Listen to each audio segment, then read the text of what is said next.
ಇಲ್ಲಿ first card ಬಂದಿರೋದು queen of cups. ಅಂದರೆ ನೀವು ತುಂಬಾ ಆಸೆ ಕನಸುಗಳನ್ನು ಇಟ್ಕೊಂಡಿದ್ರಿ, ಸುಂದರವಾಗಿರುವಂತಹ ಒಂದು ಆಸೆ ಕನಸುಗಳನ್ನು ಹೊಂದಿದ್ರಿ.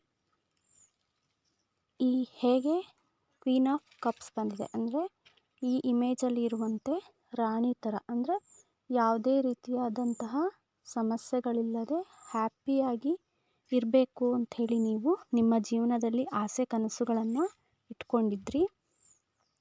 ಆದರೆ ತುಂಬ ಕಾರಣಗಳಿಂದ ನಿಮ್ಮ ಜೀವನ ಅನ್ನೋದು ತುಂಬ ದುಃಖಮಯವಾಗಿ ಆಗಿದೆ ಅಂಥೇಳಿ ಸೆಕೆಂಡ್ ಕಾರ್ಡ್ ತೋರಿಸ್ತಾ ಇದೆ. ಇದು ಬಂದಿರುವಂಥದ್ದು ಈ ಕಾರ್ಡನ್ನು ನೀವು ನೋಡ್ತಾ ಇರುವಂತೆ ಇಲ್ಲಿ 5 ಆಫ್ ಕಪ್ಸ್ ಇದೆ. ಆದರೆ ನಿಮಗೆ ಎಲ್ಲ ಅವಕಾಶಗಳು ಮುಗೀತು ಅಥವಾ ತುಂಬಾ ದುಃಖಮಯವಾಗಿ ನೀವು ಹಿಂದೆ ನಡೆದಂತಹ ವಿಚಾರಗಳ ಬಗ್ಗೆನೇ ತುಂಬಾ ಯೋಚನೆ ಮಾಡ್ತಾ ಇದ್ದೀರಾ ಅಂಥೇಳಿ ಈ ಕಾರ್ಡ್ ತೋರಿಸ್ತಾ ಇದೆ.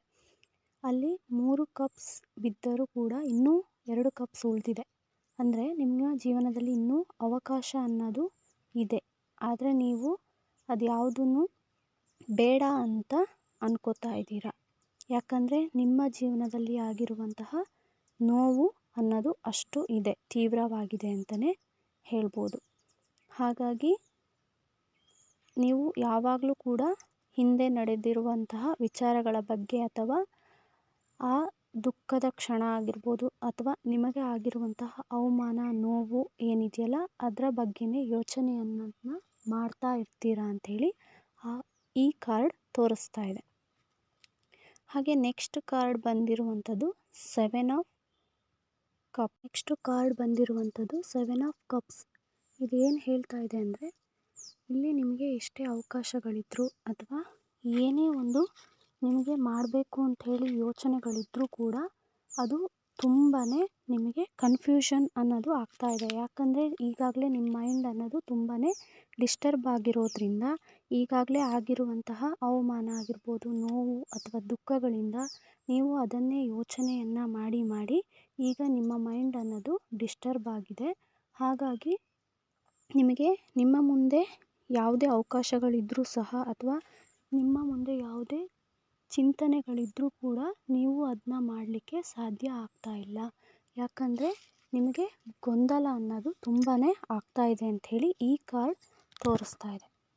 ಈಗ ಕೊನೆಯದಾಗಿ ಬಂದಿರುವಂತಹ ಕಾರ್ಡು, ಈಗ ಮುಂದೆ ಬಂದಿರುವಂತಹ ಕಾರ್ಡು 2 ಆಫ್ ಕಪ್ಸ್ ಕಾರ್ಡು. ಈ ಕಾರ್ಡ್ ಏನು ಹೇಳ್ತಾ ಇದೆ ಅಂದರೆ ಏನೇ ಆಗಿರ್ಬೋದು ಆದರೆ ಅದು ಎಲ್ಲವೂ ಸರಿ ಹೋಗುತ್ತೆ, ಮುಂದೆ ಅದೆಲ್ಲವೂ ಸರಿಯಾಗುತ್ತೆ.